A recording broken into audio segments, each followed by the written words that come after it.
Welcome to 5 Minutes in the Word, a daily devotional in the Word of God. Derek, something I've observed, and I've got to tell you, I'm getting more and more disturbed by it, is that things have changed. I mean, change is fine. I don't have a problem with change per se. New model cars are kind of exciting, Right. for example. That's an okay change. I can make changes for the good. Those are okay. But what I'm talking about is, it used to be that if somebody cursed, people suck in their breath. Right. Like, oh, what have you done? Now it's like everybody curses. I mean, and on television, if you happen to watch, I don't watch much, but even the little bit I do watch, you got little bitty guys that are using words. I go, whoa, Right. where'd that come from? So how should the Christian approach this changing environment? Well, and that's a great way to set it up, because when you think about our world, it is ever changing, and I think here in the modern era that we embrace change so much that it seems like we change every day. Yeah. It seems like every day something else is becoming more acceptable, or something else is becoming the new fad or the new trend or something along those lines.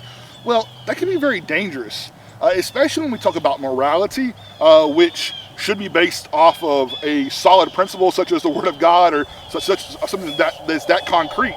But yet, our entire culture has come up with this idea that that truth is relative, and so because truth is relative, then that means that morals are relative, and what's right for me is not necessarily right for you, and we can just agree to disagree. But we have to all be accepting of each other in every aspect.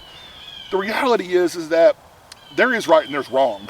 Okay, there is good and there's evil, and the modern day Christian, the Christian living here in our time period, needs to recognize that. Needs to know that the Word of God has not changed, and the Word of God has always been the same. That God has always been the same, and so that His standards that He has set before us are forever and are eternal. You look here in Philippians chapter 4 and in verse 8.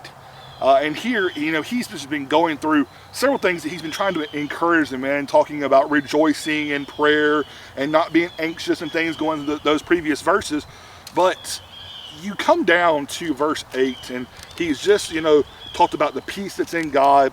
And he says, finally, brethren, whatever things are true, whatever things are noble, whatever things are just, whatever things are pure, whatever things are lovely, whatever things are of good report, if there is any virtue, if there is anything praiseworthy, meditate on these things. You see here within this that he is trying to help them to change that mind. Kind of like that mind we talk about in Romans chapter 12, verses 1 and 2, how we're living sacrifices and we're to be transformed. Well, what's supposed to be transformed? Our minds are to be transformed. The way that we approach life is to be transformed. The way that we think about things is transformed. Well, Philippians 4:8 just gives us kind of some more details in how that transformation is what it's supposed to look like. Right. That how it's to be, pure, and how it's to be, true and noble and just and lovely, and all of these things that it lists here. And you think about that, and that it helps us see what God intended for the Christian to be like. Now, for me, when I read this verse, I key in on this idea of purity, because purity is more than just an outward show of purity.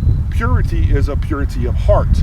It is a purity of the inward man, and it's that idea of being holy. It's that idea of being blameless. Right. And I think anymore that people have just gotten comfortable with, I'm okay. Well, I don't want to just be okay.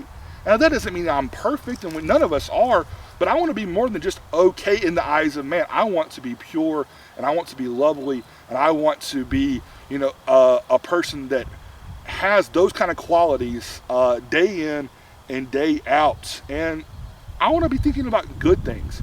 There's so much negativity in the world and so much evil in the world. And so when you mix the negativity and the evil, you might think that might consume the way you think about everything. But what if the way you thought was what he prescribes here? What if it's true and noble and just and and pure and lovely and of good report? And what if we are people that were giving a praise, and where praise was due, and to a way that was honorable there before God? that would be a way that we could show our true transformation to people in the world. It would be, and it's interesting.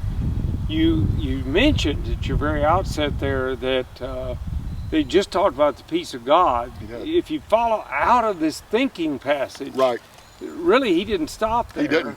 And in verse 9, he says, the things that you learned and received and heard and saw in me, these do, and watch, and the God of peace will be with you. That's right. So these things to think on will give all of us peace.